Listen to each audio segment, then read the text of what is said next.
कलाकार की कहानी, उनकी जुबानी की श्रृंखला में आज मिलिए जाने माने रंगकर्मी और फिल्म एक्टर श्री आलोक शुक्ला से।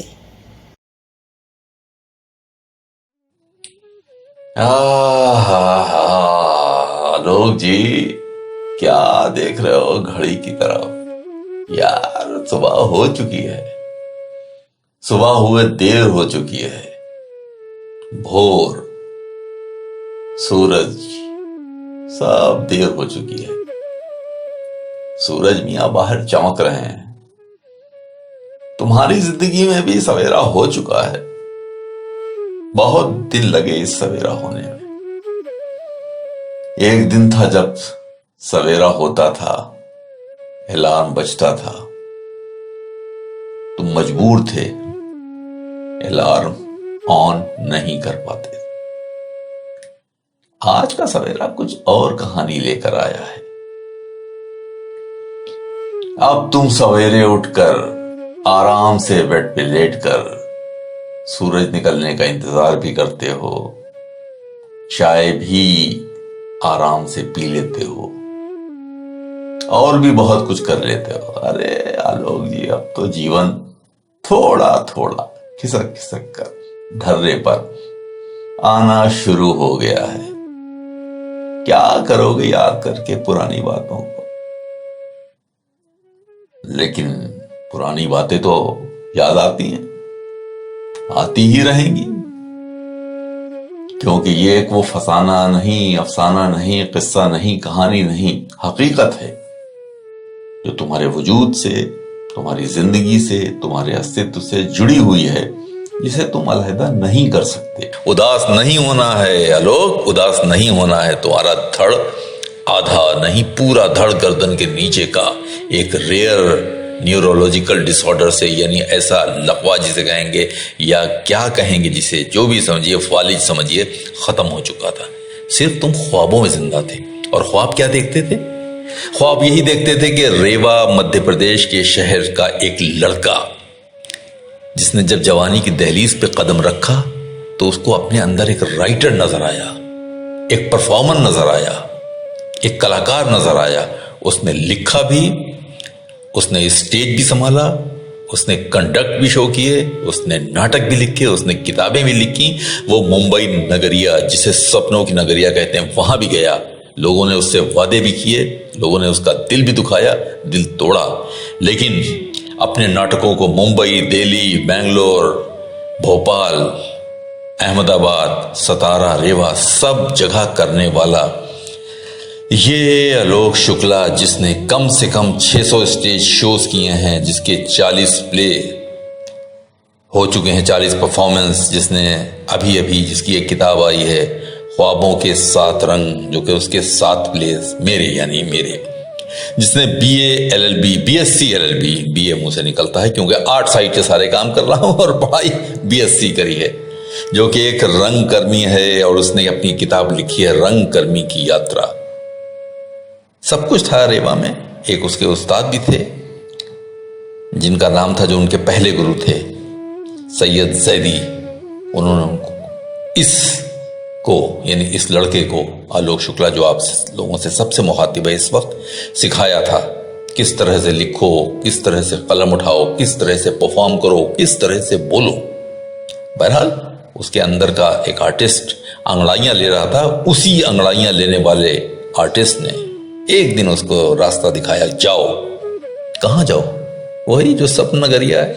1996 में जा पहुंचा वो, और वहां जाकर स्ट्रगल किया, छोटे छोटे रोज किया। वही जो स्ट्रगल सबके साथ होता है, वो भी एक आम आदमी था। उसने स्ट्रगल किए, अपनी परफॉर्मेंसेस बताई, जगह जगह गया, और आखिरकार उसे एक शख्स मिला, बहुत बड़ा नाम था, जो कि सागर सरहदी। और सागर सरहदी के साथ जो सफर शुरू हुआ, उसके बारे में जितनी भी मैं तारीफ करूं, जितनी भी मैं कहूं कि बहुत मजा आया, बहुत उनके साथ काम किया, बहुत कुछ उनसे सीखा। लेकिन कहते हैं ना, सुख और दुख दोनों चलते हैं। उन्होंने एक फिल्म प्लान करी थी इस खाकसार को लेकर, इस आलोक को लेकर, कि एक फिल्म बनाई जाएगी, और चौसर उसका नाम था। बहरहाल 2 साल तक हम उसका ताना माना बुनते गए, लेकिन जब वो फिल्म तैयार हो गई, तैयार से मतलब अब उसकी शूटिंग शुरू होना है, तो ऐन वक्त पर कहते ना एक शेर है कि किस्मत की खूबी देखिए टूटी कहां कमन, दो चार हाथ जबकि लबे बाम रह गया। सिर्फ बाल्टी ऊपर आ गई थी, वहां रस्सी हाथ से छूट गई। सागर सरहदी ने, हमारे प्रिय दोस्त सागर सरहदी ने एक और एक्टर सेलेक्ट कर लिया जिन्हें आप सब जानते हैं। उस वक्त वो नए नए थे, नवाजुद्दीन सिद्दीकी। और चौसर की बाजी आपका ये दोस्त हार गया। खैर चौसर हाथ नहीं लगी, अगर लग भी जाती तो क्या होता, वो डब्बों में है। बहरहाल ये दुख हुआ। उस दुख के बाद तकलीफ भी हुई, लेकिन मैं उस शख्स की कदर भी करता हूं जिसके साथ 3 साल बीते, लेकिन एक लम्हे ने आके सब कुछ मिट्टी में मिला दिया। कुछ हासिल नहीं हुआ, इससे क्या होता है, मैं उन रिश्तों को भूलना नहीं चाहता। बहरहाल बॉम्बे में स्ट्रगल किया, अब फिल्म इंडस्ट्री से या उनसे अचानक दिल टूटा और सोचा कि नौकरी की जाए। बहरहाल नौकरी करना शुरू करी और एक फुल टाइम जॉब कर लिया। अपने पेरेंट्स को भी वहां बुलाया, अच्छा घर, बेहतरीन सब कुछ, हर फैसिलिटी। रहते रहे चलता रहा। लेकिन कहते ना कि एक कीड़ा जो आपके अंदर होता है, वो जो कला का कीड़ा, बहरहाल उस कला के कीड़े ने ले जाके मुलाकात कराई स्टेज से। स्टेज परफॉर्मेंस करता था, लिखता था, लेकिन अब फुल फ्लेजेड स्टेज के साथ हो गया और स्टेज पे बहुत परफॉर्मेंसेस की, जिसमें हबीब तनवीर का नाम लूंगा, जिन्होंने आगरा बाजार जैसा एक शाहकार ड्रामा लिखा है। इसके अलावा और भी बहुत से उनके साथ ड्रामा किए और उनके साथ रहा। और देश विदेश में बहुत जगह, विदेश में अगर कहूं तो बॉन जर्मनी, वहां जाके भी किया और बहुत कुछ किया। लेकिन कहते हैं ना जिंदगी जो है उतार चढ़ाव का नाम है, जिंदगी नाम है मर मर के जिए जाने का। तो जब मर मर के जिए जाने का है तो मरता भी था लेकिन फिर उठता था। एक वक्त ऐसा भी आया कि वापस दिल्ली आना पड़ा। अगर मैं ये कहूं कि दिल्ली कब आया तो ये काफी पुरानी बात तो नहीं है, बहुत ज्यादा बात नहीं है। लेकिन दिल्ली आने के बाद जो मैं अपनी बाइक पर घूमता था तो दिल्ली की सड़कों पर होता क्या था मेरे साथ बताऊं आपको, बड़ा अजीब होता था। कभी लगता था मैं बांद्रा में खड़ा हूं, कभी लगता था मैं खार पे, कभी जुहू बीच पर। यानी मोटरसाइकिल में हकीकत में बैठा हूं दिल्ली की सड़कों पे, लेकिन फसानों की दुनिया, ख्वाबों की दुनिया में उलझ रहा हूं। और यहीं पर वो मैं बात कहूंगा कि कोई मुझे बुला रहा है। कौन? वो मेरी प्यारी नगरिया, मुंबई नगरिया मुझे बुलाती थी चीख चीख के, कहां जा रहा है तू ऐ जाने वाले। बहरहाल ये जाने वाला फिर एक बार बॉम्बे जाता है, जो अब मुंबई नगरिया हो गई है, वहां काम करना अपना शुरू करता है, प्लेस भी करता है, इधर उधर भागता भी है, दौड़ता भी है। शाहरुख खान की एक फिल्म पहेली, उसमें भी किरदार करता है। लेकिन जो एक अंदर कलाकार है, जो एक ख्वाब देखता है, जिसका पीछा तालियां कर रही हैं, कौन सी तालियां? जहां वो परफॉर्म कर रहा है और लोग तालियां बजा रहे हैं, वो किसी मुकाम पे है। उसकी सोच, जाहिर है राइटर है तो उसकी सोच है, उसकी सोच यही है कि लोग उसके लिए ताली बजाएं।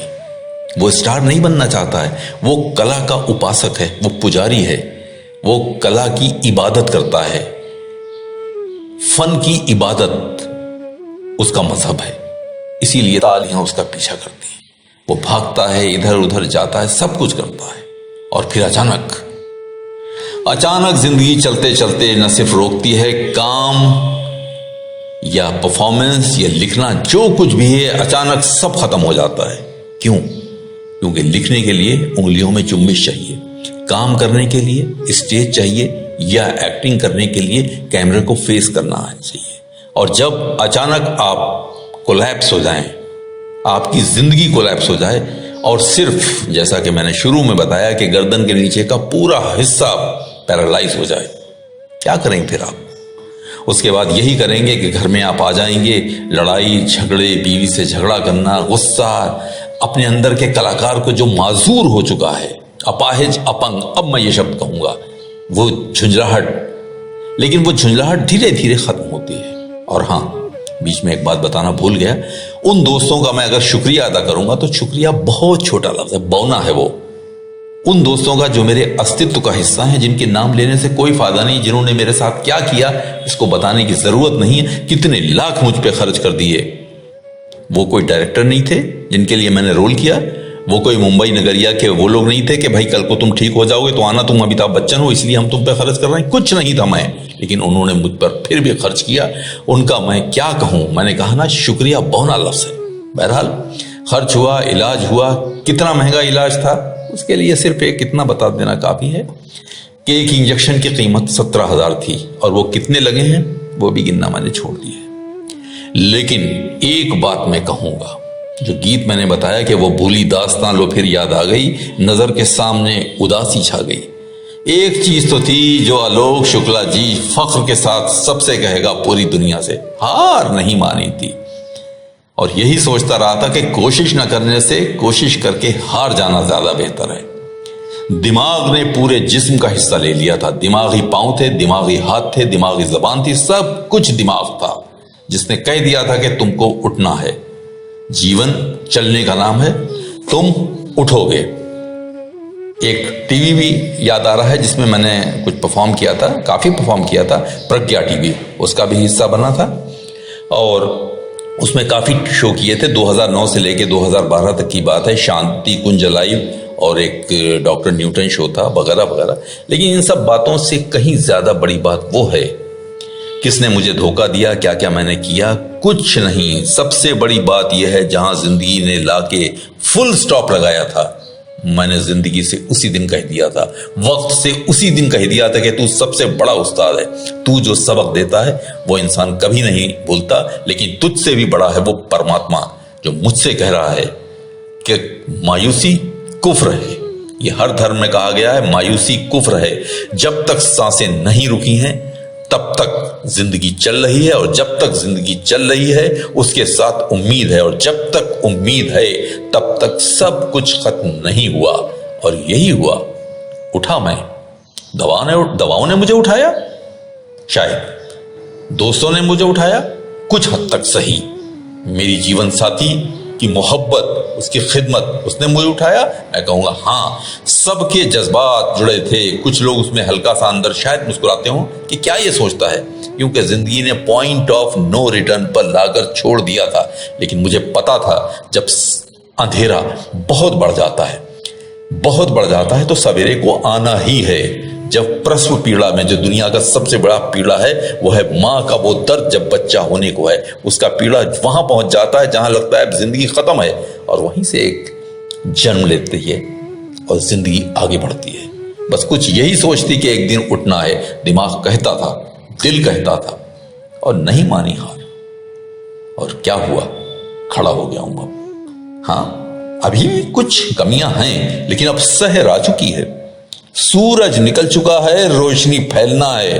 आलोक, तुम्हें कुछ करना है, उन तालियों के पीछे जाना है और बताना है कि जब इतनी बड़ी हार के बाद उठ गया तो अब ताड़ियां बजवा कर ही रहूंगा। क्या उम्र हो जाएगी, कब कौन सा रोल मिलेगा, ये सब बेकार है। कि आप शाहरुख खान नहीं बन सके, आप ऋतिक रोशन नहीं बन सके, आप कुछ भी हो, परफॉर्मेंस होती है। चाहे वो अशोक कुमार की हो, चाहे वो दिलीप कुमार की हो, चाहे शाहरुख खान की या Hrithik Roshan. Age is not a factor जहां तक कला का सवाल है। तो कला का ये पुजारी अपने मंदिर में जाएगा, ताड़ियों से कहेगा मैं आ गया, अब बजो। ताड़ियों को बजना ही पड़ेगा, क्योंकि वो तालियां मजबूर हैं उस हिम्मत के आगे। मैं अपनी तारीफ नहीं करता, लेकिन हाँ, वक्त की गर्दन पर पैर रखकर सोचा था खड़ा हो जाऊंगा। वक्त को तो गर्दन पर पैर रखकर खड़ा हो गया हूं। अब वक्त भी कह रहा है कि भाई साहब बहुत हो गया, मैं भी अपना चोला उतारता हूं, आपको दूसरा रूप दिखाता हूं। तो चल भाई वक्त, दिखा अपना रूप, देखते हैं। कहते हैं ना कि जीवन चलने का नाम। तो गया अंधेरा, हुआ उजाला, चमका चमका सुबह का तारा। सुबह का तारा चमक चुका है, सूरज की किरणों से करना है मुझे मुलाकात। चल भाई खसरो, चल यार फकीरा, उठ, सुन के तेरी पुकार, संग चलने को तेरे कोई हो ना हो तैयार, हिम्मत ना हार, चल चला चल। तो बस चल चला चल। यहाँ तो सब लोग साथ थे, बहुत लोग साथ थे। सबको लेकर जाऊंगा, सबको दिखाऊंगा और सबको बताऊंगा कि मैंने जो सपना देखा था वो हुआ साकार। थोड़ा सा इंतजार। साथी हाथ बढ़ाना, साथी हाथ बढ़ाना, साथी हाथ बढ़ाना, साथी हाथ बढ़ाना, साथी साथी हाथ बढ़ाना, साथी हाथ बढ़ाना, साथी हाथ बढ़ाना, साथी